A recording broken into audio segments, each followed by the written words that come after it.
Hi, good afternoon. I'm Haslinda from Bloomberg Television. Thanks for joining us for this panel, Innovators Who Are Changing Asia. Now, innovation is rife in Asia, and it goes beyond the likes of Alibaba, the likes of Tencent, Baidu, the names that we hear about.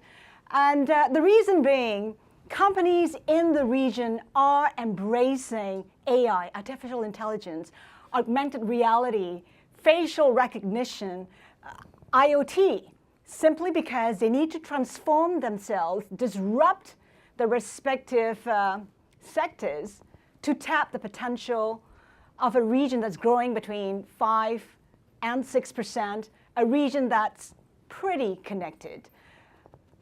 When you take a look at unicorns in the world, about 50% can be found in the US. The rest of the 50% can be found mainly in Asia. China leads the pack. Then you have India, Indonesia, smaller countries like even Singapore. You may not know, but Gojek, Traveloka, InMobi, Flipkart, and there's so many more names, so many more unicorns you have not heard of, and they come from Asia. Why is innovation thriving in the region? What's driving innovation? What are the opportunities? And are there lessons to be learned from Asian innovation? I'm really honored to be moderating this panel because we have a great panel of speakers. Let me begin with Patrick Zhong, founding managing partner of M31 Capital. He invests in future growth leaders. He's also co-CEO of Giant Network, a leading interactive entertainment and technology company in China. Prior to that, he was CIO of Wanda Group and one of the global partners at Fosun Group. If you don't know these companies, you should because they're huge. We have Noni Purnomo, President Director or CEO of Bluebird Group, just for those non-Indonesians who think what President Director is. Bluebird, of course, is the largest taxi operator in Indonesia with a market share of more than 40%. It carries almost 9 million passengers a month. Now, the company has extended its services to include car rentals, logistics, and IT. She spent her life revitalizing a company that was started by her grandmother 40 years ago. Okay? That's why I'm excited. Henry Nguyen, Managing General Partner of IDG Ventures Vietnam. Henry introduced venture capital to Vietnam back in 2014. Since inception, he's invested in 4 to 6 companies a year. He brought the first McDonald's into Vietnam after bidding for it for about 10 years. And for those interested in football, he leads a consortium that owns the LA Football Club, which won, of course, its game over the weekend. Congratulations. Thank you. And Ridwan Kamil, Mayor of Bandung, Indonesia. He's an architect by training. One of the biggest names in modern Indonesia in architecture, has been called the man who cleaned up a city, a stellar track record of reforms. The goal really is to build Bandung into the Silicon Valley of Indonesia. And talk about innovation. He used 35,000 used Red Bull bottles to build his home, and it is an award-winning home. Right, let's get started. Patrick, perhaps we can start with you. What's really driving innovation in Asia? There are many factors. I've been an investor and a business person for the last 20 years. For the last 20 years, at any point, and there was just one sort of, for me, disruptive change shaping the market, and being internet, being mobile internet, being new energy. But today, looking forward, for the next 5 and 10 years, I've seen a dozen disruptive changes. They're all on the horizon. I think the convergence of this, making the competitive landscape very exciting. Most of the people understand one thing, but very difficult for everybody to understand the convergence of all of this, being IoT, being artificial intelligence, being blockchain. And even blockchain itself, you like it or not, it's not just about currency. It's about decentralization of distribution of applications. And that community if you really want to know what's going on, the guys you're talking to, they're all born in 1990s. That's that community. And so a lot of people think how they can disrupt, how they can innovate. And yesterday, Joe Tsai from Alibaba and Jerry Yang, the founder of Yahoo, they were talking about the digital landscape. They're saying, even being Alibaba, the dominant company in China in technology, you have to worry about being disrupted because everybody is trying to be the next greatest company. Interestingly, if you're from China, you probably are familiar with the following names, and I'm going to throw out like 今日头条, Xiaomi, or Meituan. And maybe it doesn't really ring a bell with you. If not, and these companies, they are already sporting at valuation from 30 billion to 100 billion. All those three companies, they started about 5 to 7 years ago. If you do not innovate, if you do not disrupt, you can't grow with such amazing pace. But what's driving this innovation? I mean, maybe a country like Indonesia perhaps will need to leapfrog. Without innovating, without the technology, it's going to be hard to keep up.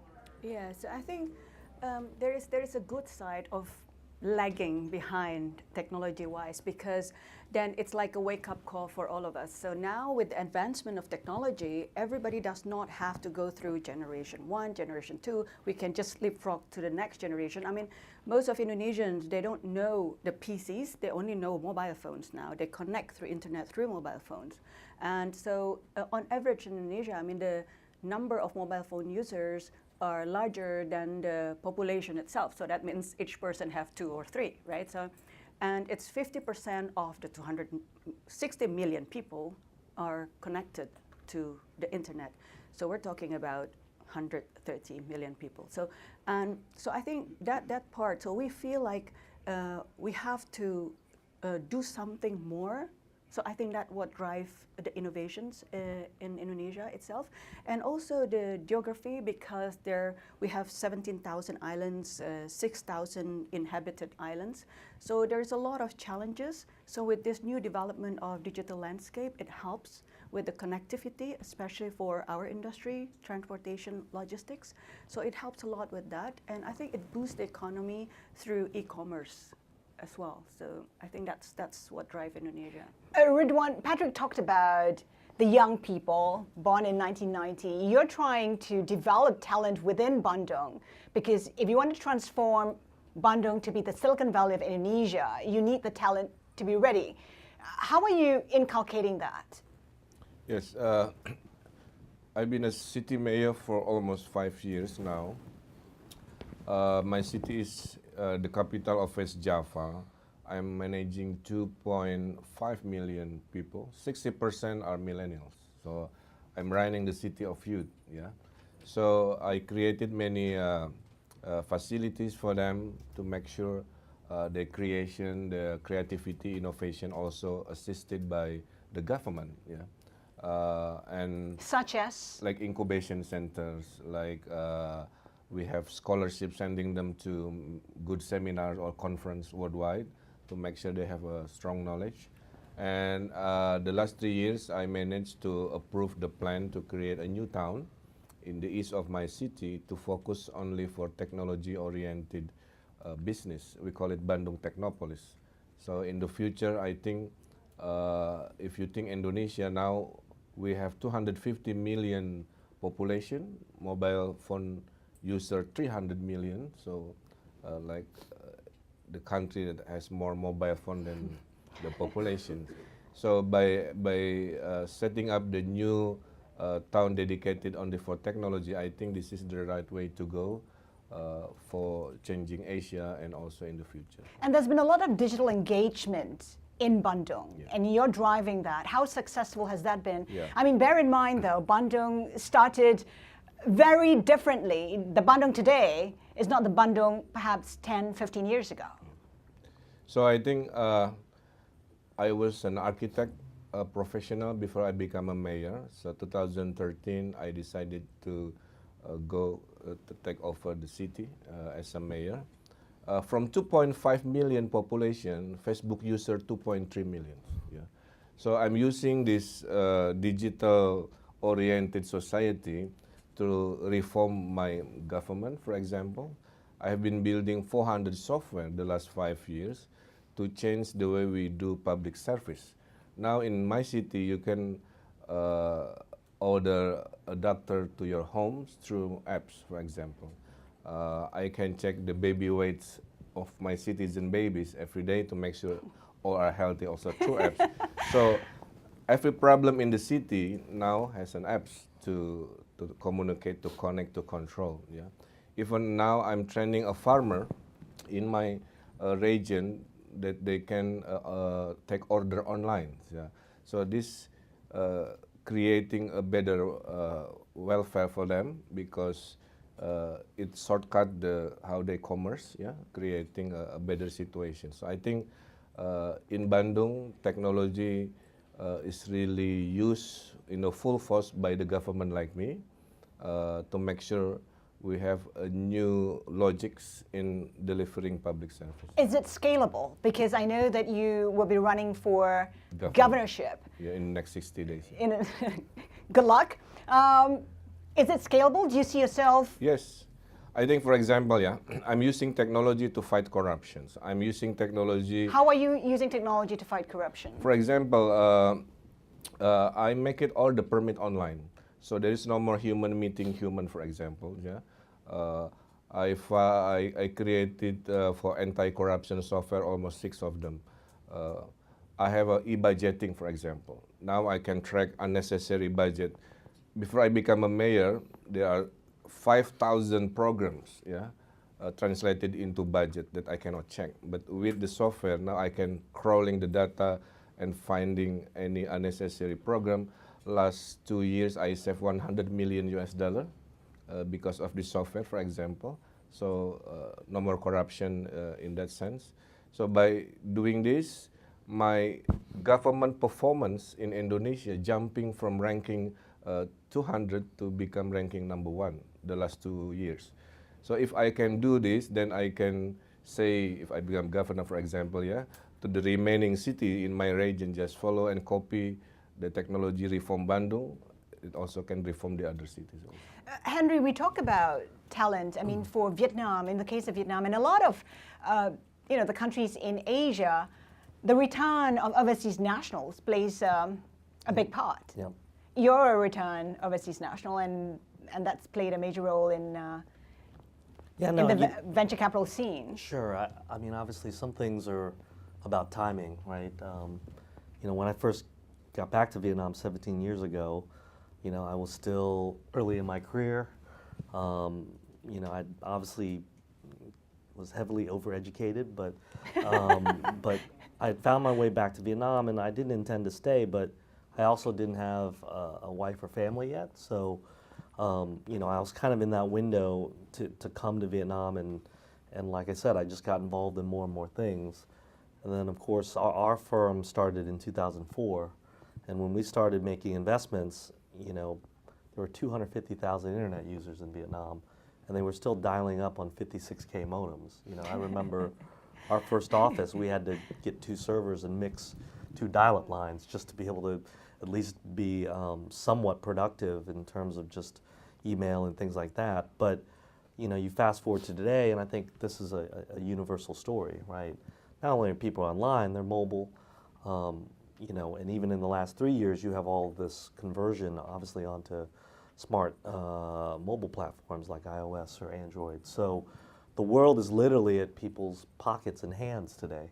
And I think no matter what industry you're in, if you're in government, you're in business, et cetera, this is a major, major force of change, right? Everything in terms of behavior, just think of our own lives and how we rely on these devices. In fact, mine's not working today, and I feel a little lost. I had to just go ahead and take it to get fixed. But the point is that like our lives through this device are changing almost day by day, and it's entrepreneurs who then tap into, I'll say this now, access to all of these potential customers, if you will, who want their lives to be made easier and using technology to enable that. What's the potential in Vietnam? I mean, Patrick talked about blockchain earlier. Vietnam does have ambitions to be a blockchain center, a third world country looking to be a blockchain center. Yeah, so what it is you have a population, we were talking about, sort of all the innovators, particularly in blockchain, were born in 1990 or later. So good news, that's half of Vietnam's 96 million people. Secondly, the good piece of news is that because of technology, a lot of these young people have had access really to first world knowledge and innovation. It always kind of tickled me that for instance, MIT's open courseware program, and if you look at a lot of the online education programs, students from Vietnam or people from Vietnam rank always in the top 5, sometimes top 3 as users to this. That's the good news. The bad news is that why are they online looking for courseware or information? It's that unfortunately, the university education system in Vietnam is not good enough to serve their needs, particularly being a 21st century global citizen. And in that sense, too, more than 100,000 students every year from Vietnam leave. Obviously, the U.S. is a huge destination. I think it's now approaching 25,000 students a year from Vietnam. But that's one of the big issues that Vietnam has to tackle and address if it's really going to be and stay competitive over the next decades. How about in terms of government policies? Because there are views out there saying that, for example, Chinese tech companies, they are the giants they are today simply because of the help from the government. Is there a fair assessment to make? No, I mean, I think in China, if you're not competitive yourself, you're not innovative enough, you're not going to keep that #1 position. And for instance, in e-commerce, there hasn't been real protection from the Chinese government. And eBay and Amazon both actually acquired entities in China, and they have a lot of freedom to grow their business. But still, end of the day, is Alibaba and Jingdong, they dominate the market. You have to localize, and you have to have localized strategy. It's very critical, and is a very complicated market. And Jerry himself, I'm talking about Jerry Yang being the founder of Yahoo, and he felt for himself, and it's pretty difficult to navigate in China just because the ecosystem is so complex. And you can't just go in and assume you have a big reputation. And people ask constantly, what value you can add to my business? Otherwise, I'm not going to take your money. And he cannot put money into every company he's interested. And so having access to this business, understand and also help them drive value creation is very critical, and to be part of this ecosystem. And a lot of companies, being investors or companies that if you're not innovative enough, you're no longer relevant. That's the biggest fear and risk for most of the companies. But having said that, government policies do help. I mean, China, Indonesia, India, they have leaders who actually encourage entrepreneurship, and they embrace technology themselves. Those leaders go online, go on social media to interact, and that's helping create the culture. Yes, I think they see the big benefit of doing that, because in the end, what everybody wants, right? I mean, if you're a younger population, and look, I mean, during 2008, 2009 financial crisis, I constantly traveled to Europe, and in Spain, for instance, 50% of the population between 25 and 30, they're out of a job. They can't learn. And in China, it's different, and people have opportunities to be really involved in business and innovate. And with this generation, I think one thing money cannot buy is the can-do spirit. A lot of younger generation, they think, I can do it. I can be as good as Jack Ma. Isn't that today with Alibaba and Tencent being so dominant in the market, people feel I don't have my chance to grow, to be like them anymore. Actually, many of them think they can be like them or bigger than them. They were trying to figure out how. The good thing is all this disruptive technology trends, they're providing these opportunities. And again, it's just not one thing. There are a dozen things. In IoT, for instance, people look at a company called Xiaomi. It's going public in about 1 month in Hong Kong.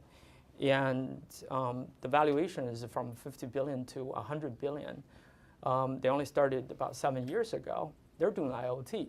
And they're doing something similar to Apple, but all their devices are going to talk to each other. And recently, we're putting money into a sort of furniture mall business. And why do you do that? Furniture isn't really a good return business. But they're all going to talk to each other in the next generation of furniture, because you're going to put a lot of sensors into the furniture. You collect data. What is AI? AI, it's about algorithm and also the data. Data is a fuel. Algorithm is the engine. You need both for the rocket to launch. And I think with IoT, that's going to create a completely new landscape for intelligent analysis, and with a great data availability. And Noni, for Bluebird, it was put in a spot in a way because of the disruption caused by Gojek. You were forced to update your company. How did that happen? First of all, we've been around. Today, actually, is our official 46 years anniversary. Congratulations. So we've been around for 46 years. So we had been through several disruptions. And in the old days, we used to disrupt ourselves. Like, for example, before this digital era, because we own and operate our own vehicles. So we currently own and operate about 38,000. So we also recruited our drivers, we trained them. So we need actually technology to help our business to maintain the efficiency of the business. I remember when I was young, we used to have this huge map of Jakarta and a small taxi or car colored blue and red. So red if there's a passenger, blue if there's no passenger, and we move them around. So using the radio control. So now with the GPS system, I think it makes our life so much easier. So we actually have started implementing GPS in our taxis since 2003. So now we're moving into IoT. Our taxis and our passengers, we're trying to connect the data as well. And on top of that, I think what is important now for us, we'll be able to understand the customer better. So what we do is when the disruption happens, so the disruption is not merely on the technology part. Were you taken by surprise? Well, honestly, we were the first taxi company in the world that installed, that have an app on BlackBerry in 2011. So technology-wise, we were not surprised. But the advancement of technology, we were a bit complacent, if I cannot say very complacent. So on that time, so we were a bit behind in trying to adapt to this new technology. So because when we launched in 2011, I think this is the point, the tipping point of penetration of technology. We were too early for Indonesia on that time. So when Uber came in, Grab came in, and Gojek started the application, then it suddenly became a boom. And people who used to see us as Bluebird, Bird of Happiness, suddenly look at us as the angry bird, on that day. So it was a very interesting experience. So what we do is not only that we adapt and adjust, but we also collaborate. So we're collaborating now together with Gojek. So Gojek now has an app, it's called Go Bluebird. But we also relaunch our app. So for My Bluebird, for example, we make an additional services for the customers, because if you use other online app, you cannot pre-book the taxi or the car. With ours, you can. You can hail on the street and still pay using our app. So we adjust and adapt. Take it forward. If you take 10, 20 years later, how do you see the transportation system and your own company operating? Yes, I think at this moment now there is started to have an equilibrium, because the biggest disruption for us was the price disruption, actually, because their pricing are being subsidized, right? So, and we are highly regulated industry. Our pricing was determined by the government. It's a city government or regional government. So I think later on, I think it's going to be more integrated. I'm the president for ITS Indonesia now. So we're focusing stands for Intelligent Transportation System.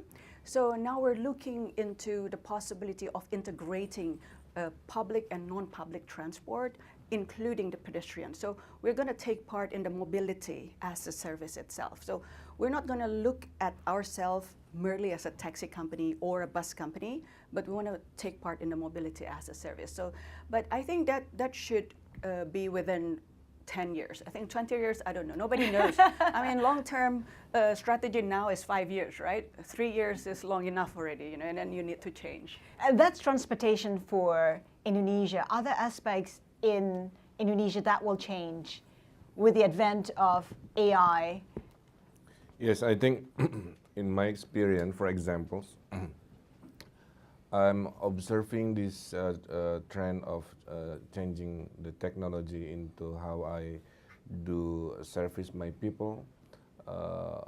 Also, for example, I use this technology in education. Yeah, we have some software that one teacher can teach 5 different classes at the same time. Yeah.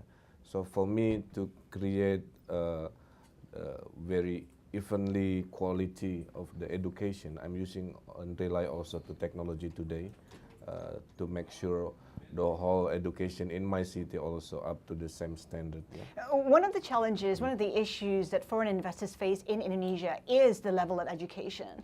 Can such a system address and produce better quality students?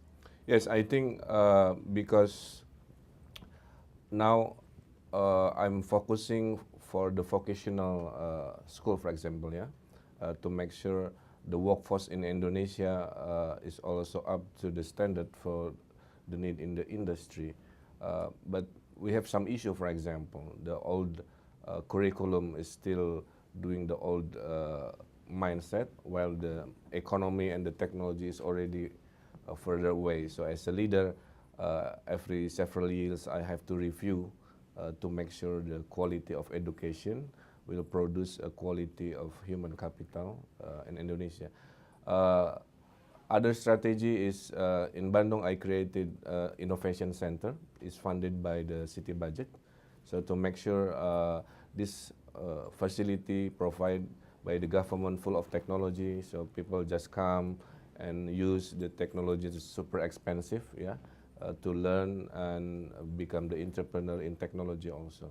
So combinations of education and combination of facilities in the city to create a better quality of human capital is really my vision to make sure my citizen is ready to any technology revolution in the future. This question is for Henry and Patrick.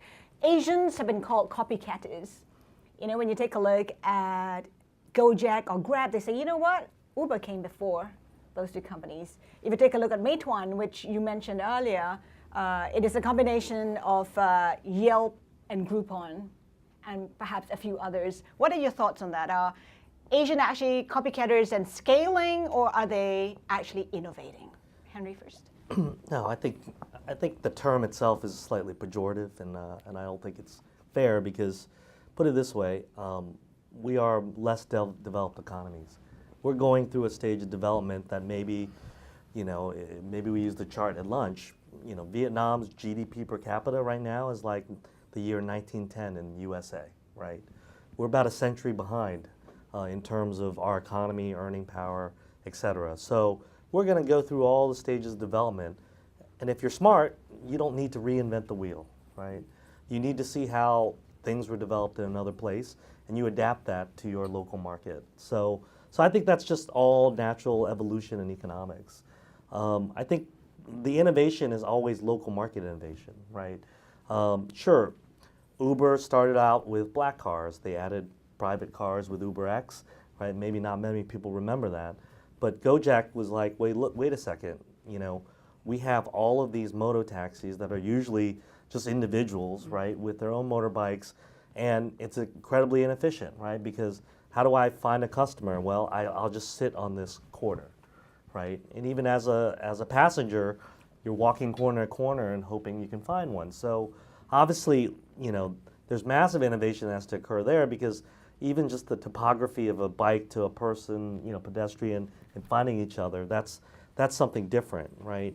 But going back to just innovation in terms of how it's going to maybe really change or allow places like Vietnam or Indonesia to leapfrog is this. Let's take a look at the city like LA.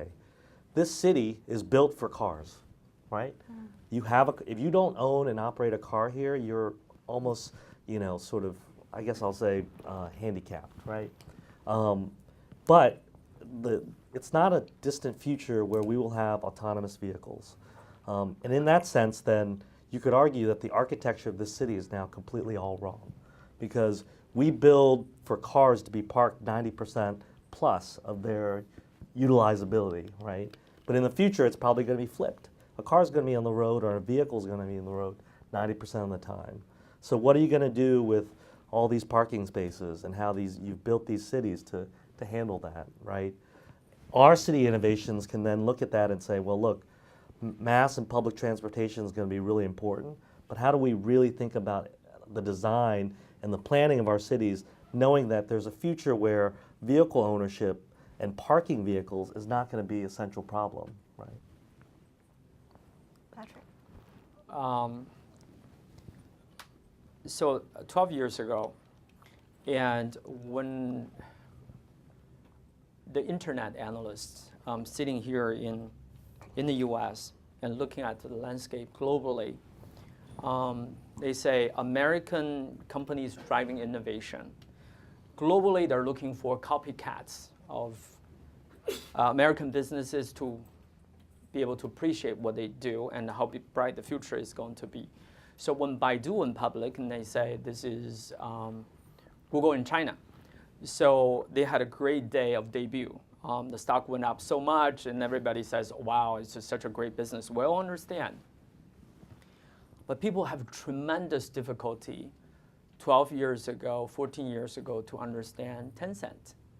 They heard about Tencent, they got onto the website, they see avatars jumping around, they say, wow, Google is so simple, but Tencent's website's so busy. And what about this QQ, the teenagers talking to each other? There's no way you can monetize that. So a lot of people kind of dismiss that idea of investing in Tencent as an innovator. But guess what? 12 years later and 14 years later, this company has become a powerhouse in the internet space. They have walked their own way into today's success. And today, if you look at some of the areas, I think, just say, sort of China is ahead. Payment is certainly one big area. And you all know this. I mean, when you're in China, you want to buy something, and from a small shop, and you can use your Alipay and WeChat Pay and to get it done. They don't want to take your cash. They don't want to take your credit card. It's so interesting. 10 years ago in China, people were just adopting credit card en masse. 10 years later, they're abandoning credit card. Anything to do with credit card symbolize you're old. And this is a very harsh reality. And to be honest, when they innovate this, and they didn't sort of keep in mind that there's still a lot of foreigners coming to China, living in China, and a lot of my friends coming from outside China, they start to feel, wow, it's not very convenient living in China because I don't have Alipay, I don't have WeChat Pay, and it's hard for me to make that transaction. And yes, maybe a lot of companies you look at today, you feel they're reminiscent of sort of American model. But from this point on, it's all about innovating yourself. And this is tremendous pressure on a lot of companies. And every day they have to figure out how to be the leader with incorporating the new disruptive technologies. Is it fair to say then that the Asians have a more open mindset when it comes to disruptive technology in terms of adopting disruptive technology? Is it a fair observation? Maybe we can go down the line for this. Yes, I think, as I mentioned before, sorry. I have a bit cough. It's okay. Why don't we start with Henry? I don't think it's just, I guess I'll say, Asia or all of our countries individually. I think it really is about developing, like any marketplace, a product or a service that people want to use. And it just happens. Even the very old in China would be able to make a digital payment. You don't see that in many other developed countries. Yeah. No, because I think, look, what you've had, particularly if we're talking about China specifically as a market in terms of payment, is you've just had this massive tipping point, right? The network effects of building Alipay up and then making sure that both on the sort of the sell side and the buy side, there are enough transactors, I'll say, means that then people have to join the network to transact, right? If you live in China, actually, I'll use a great example that Patrick is completely right. I went to visit Shenzhen, right? Shenzhen's the home of Tencent. Everybody's on WeChat Pay, right? I remember hopping in a taxi and then trying to pay the taxi driver with cash. It looked like he wanted to punch me, right? But the point being is that, like, that has become habituated. So if you are a resident of that town, of that city, right? It doesn't matter young or old, like, you cannot live in a normal way if you're not on the network, right? And we can go all the way back to telephones in terms of just a network. I guess what I'm trying to get right? at is, what is it that's going to give Asia the competitive advantage when it comes to technology? Is it, I mean, you talked about how they're in that culture, that environment, that ecosystem. So is it the government policy? Is it, what is it? If you have to pin your finger, I mean, to point to some of the factors that would. So all of our markets are still in a very, I say, early stage of its economic development in terms of, if you want to use GDP per capita or spending power and all these things.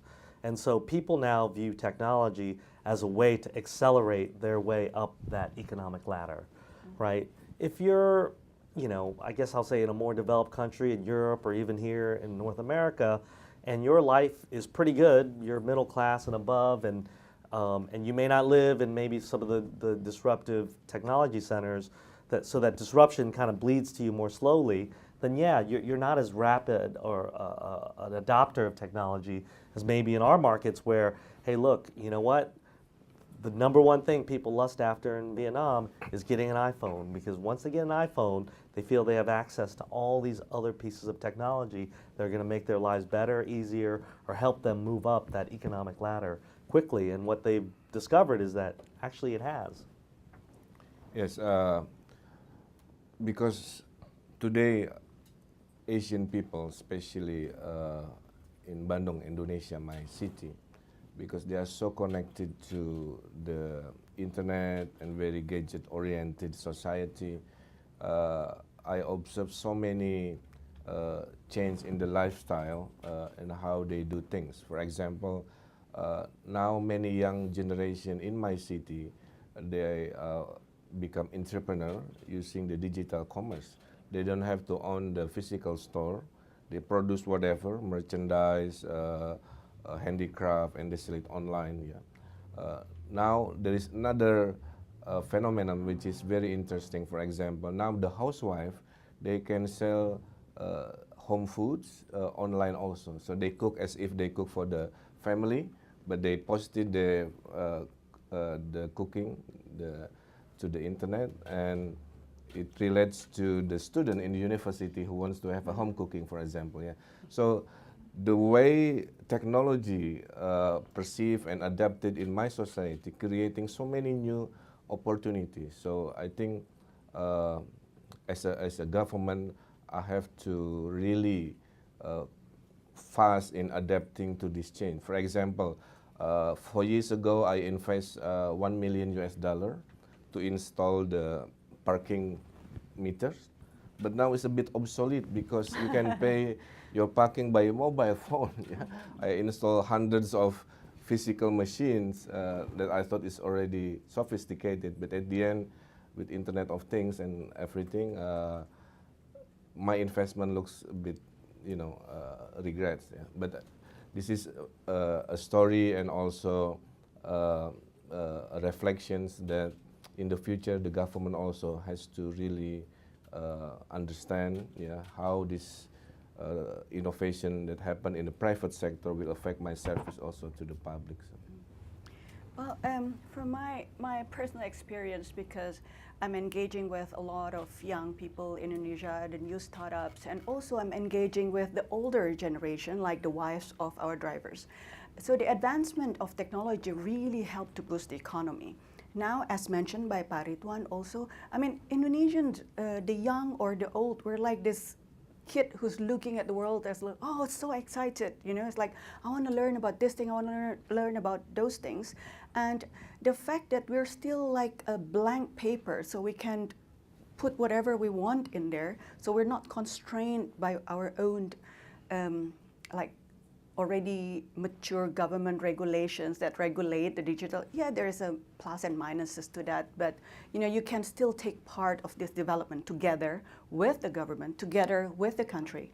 And if I come back to the wives of the drivers, I think as mentioned by Pak Ridwan as well, now we can give them opportunity to sell and produce and open businesses from their home, which help the economy of the family, which help with the education of their children. So this advancement of technology really helps the grassroots of our population, I think, to grow the country economy. Patrick? Well, I think people tend to look for material reasons that why certain people can innovate or economy take off. People tend to underestimate here.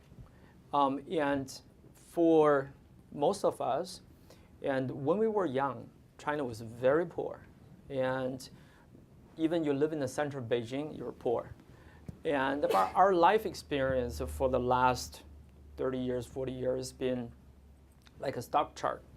We start from the bottom left, and we just gradually go up. What does that translate to? The can-do spirit. You think you're in your life, if you work hard, you're smart enough, if you can innovate, you can do a lot. And this sustains the momentum. It isn't just about capital, it's about what you believe. It's a confidence level, it's energy. And by doing this, actually, you attract a lot of talents also coming to China. It's not just the Chinese returning to China. You visit Shanghai, you visit Beijing, many corners of the city, you feel like you're in Singapore, you're in London, right? I mean, a lot of talents from around the world, they actually like to live in China. They all contribute to the urban growth. And our mayor, on the way here, he told me he helped design Xintiandi, which is a very vibrant part of Shanghai. And so everybody contribute to the success. And so the key is to create environment, unleash the energy and optimism of your people, especially with the younger people, give them a hope and the confidence, set up good examples for people to look up to. This is just so critical. It isn't just the government hand-holding everybody, say, I'll give you the subsidies. That doesn't really work. It's all from the grassroots level up. Everybody feel I can do something. This is so critical. And today, with great mobility in the country, because you're doing transportation, I think is so critical for future growth, any sort. If there is a great exchange of knowledge, greater mobility. And in China, in the last 5 and 10 years, the amazing undertaking was government to deploy high-speed railway. That represents about 80% of global deployment all happen in China. And people travel 300 kilometers per hour. And so it's very realistic for people to go, from Beijing to Shanghai within a day. And people can do a lot. Mobility helps a lot. I want to talk about what we can expect in the future, because in one of your answers earlier, you talked about how there's not just one disruption happening. You can see about a dozen disruptions happening. Can you explain or clarify, give us an idea of what kind of disruptions you're seeing? Give you an example. Actually, it's now we start to talk about people can live much longer. The first thing we needed to conquer is cancer. But most of people, when they talk about solution, they're asking, is there a wonder drug that's going to cure cancer? But the best, most cost-effective way to deal with cancer is to detect a cancer in early stage. There's such a company here in California. It's an American company. And they were part of a very large genomics business, but they got to spin out. And then attract the AI team from Google, the best engineering team out of Google, and to work on algorithm, to work on with the data. And also they leverage the capacity from AWS. That's Amazon's cloud capacity, with the three elements together. That's the development of a breakthrough from genomics, and that's AI, that's also cloud, and three things put together. They are on the verge of being able to detect cancer at early stage. What's the difference? When you are detected with cancer at stage 1 or 2, you have 90% chance of surviving 10 years or longer. Whereas stage 3, 10% chance you're going to survive. That's a huge difference. And when you intervene in this whole thing by detecting cancer early, surgery is the best way of dealing with it, and not the drugs. So it's going to reduce the cost significantly. And interestingly, this company, American company, their first product is to be released in China for the Chinese population, because the Hong Kong government, the Chinese government are supportive of this. So it's very interesting. It's not just China, it's not just America, it's a global thing. It's all the disruptive technology converging at play, helping reduce the healthcare cost. I thought that's really amazing. Is there anything, 6 minutes? 15 minutes. Okay, sorry. Because I'm supposed to open the floor to questions. So just before I open the floor to questions, is there anything that can be learned from innovation in Asia by the West? I know from what Henry said earlier, he thinks that it's a global phenomenon, and it is not an Asia versus a West thing. But what do the rest of you think? Is there anything that's done in Asia to encourage innovation that the rest of the world can possibly learn? Who do we want to start first? Yes, from my perspective as a government, I think we are experiencing a different attitude towards the young generations when they are thinking about getting a job, or career in business. Our parents, for example, their attitude is they apply to a company first and they just follow where the company will take you. But now the creative class, the millennial, they will find a place first that they like.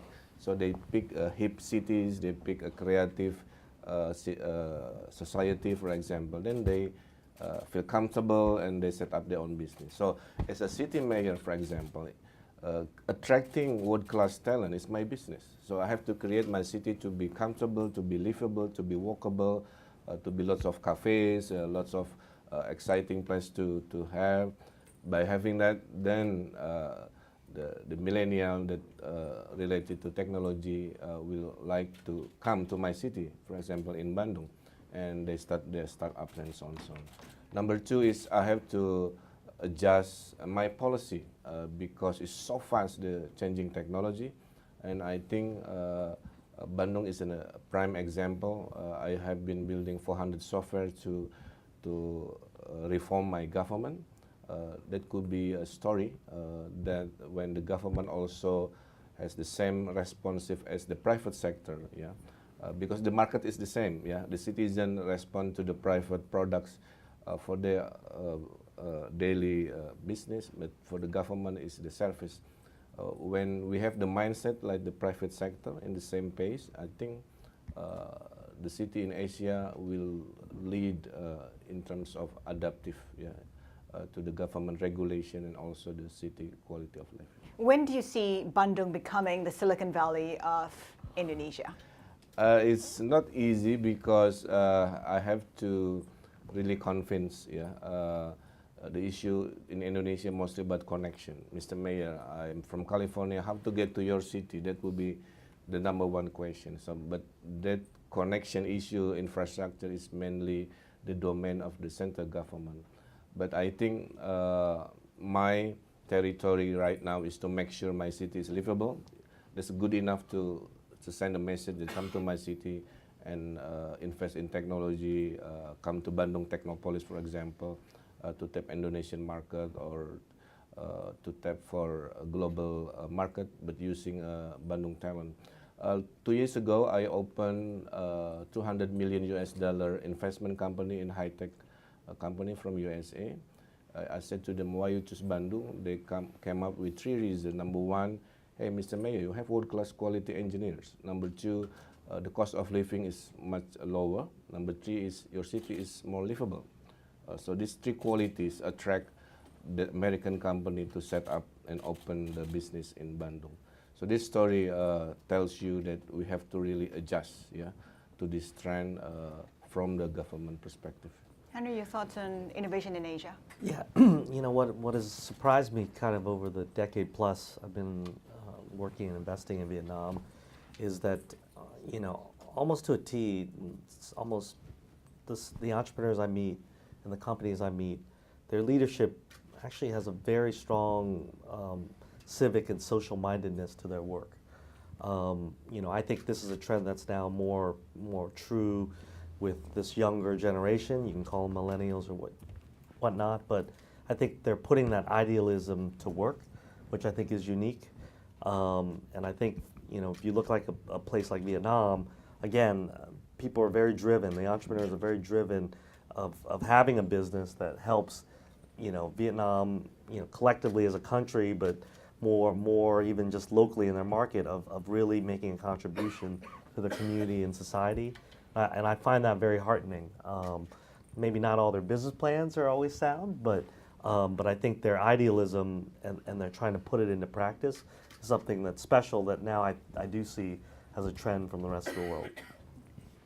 I think it's the spirit of learning and being adaptability again to this new technology. Indonesia may not be a country where we will launch a new technology, for example, but I think we are pretty creative in adapting the technology available in the world to what is needed for Indonesian within the Indonesian culture itself. Because as you may be aware, we have a huge diversity even from west to east.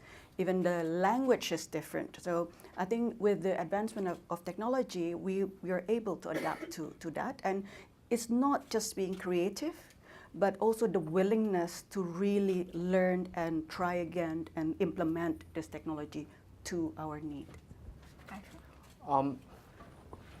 Each region in the world, you have your own culture, you have your own heritage, you gotta respect that. What I mean by it is, for instance, China, it's over its history for 5,000 years. It's very much community-based.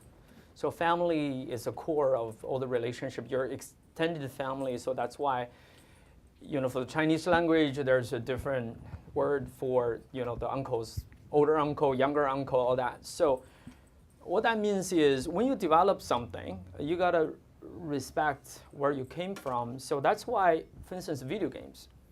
In China, in Asia, people tend to play a lot of social games and mobile games because they want to interact with each other. In the US, it's console games. People just play itself against, you know, the machine. And so there's a different tradition and culture to it. You got to be really sensitive to, otherwise you're doing the wrong thing with your products. And then the other thing I thought, urban development is so critical for a country.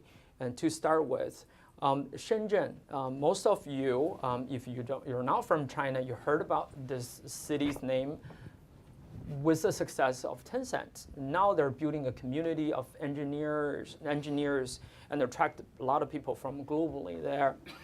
It's same with Berlin, and they actually also leverage internet to be the center for Europe for innovations, particularly with the internet now, it's also a center for blockchain in Europe, and is very important to support not just like foreign companies come in, but also your own companies, and to be differentiated in one area and put a lot of support in helping the smart kids and to be adapted, but also very strong in that area. And then you start to attract talents globally and build that community. That's so important.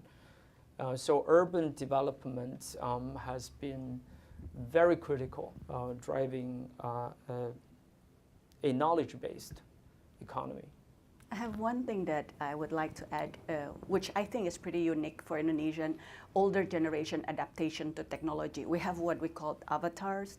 So if you're like above our age, so normally we do have someone who help us using the apps. So that's adaptation of the older generation to technology. Even though they're not using them themselves, they would have someone to help. So I think that is also very unique. I don't think in US people do that.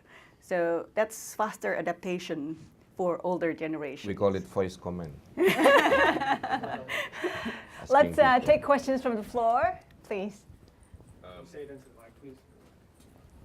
Thank you. So I'm an investor in Southeast Asia, which I think is the topic of the panel, and also in China. We actually backed, my partners and I, an Innovator. In 2003, we were the first investor of Tony Fernandez in AirAsia. We invested when he had 2 planes. So we understand that disruption can happen in Southeast Asia. We then started to invest in China in 2007. And today, basically, we almost only invest in China, where we found some extraordinary opportunities, with the exception of one company, a generic pharmacy chain in Indonesia. And so my question was, I've asked myself why we have not continued to invest as actively in Southeast Asia, despite having done many investments there after AirAsia.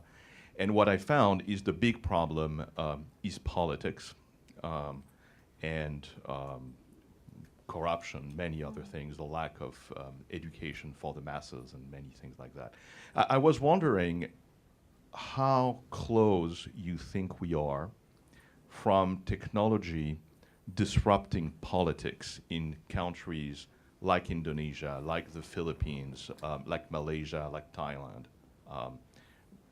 My view being that it's going to be very difficult for successful entrepreneurs to build large companies that can transform the economy until the politics themselves are disrupted.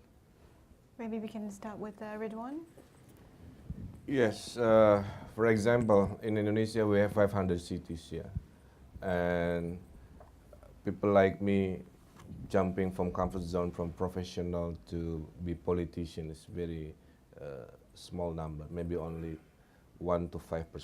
So the remaining 95% run by regular politicians. So it needs a new generations of leaders like myself to really change the landscape that you observe. For example, 3 years ago, I made a bold decision as a mayor to remove permits for SMEs. Yeah, Mr. Mayor, I have small business, but so many problems in the processing the permit, yeah, red tape and many things. So I asked the central government, and thanks to the autonomy politics that we experience, that as a mayor I can make independent decisions 70%. So if that 70% of power used by the right person, you can really change the whole thing. So I decided to, the first in Indonesia, to remove the permit, not reduce, remove, delete the permit for SMEs, for business under 50,000 US dollar. In my city, you don't have to have a permit. You just report to mayor through mobile phone. So I created an apps, yeah, just for reporting that I'm doing such and such business. After 6 months, I delete the permit. It's my political will. 30,000 new businesses were born. So this is how a massive change from politics to really pro-business in the new Indonesia today. So I'm hoping people like me will be many coming to politics, yeah, because otherwise the country will suffer from, as you said, about the brighter future. So I think that's the reason I'm still here. Yeah. Yeah.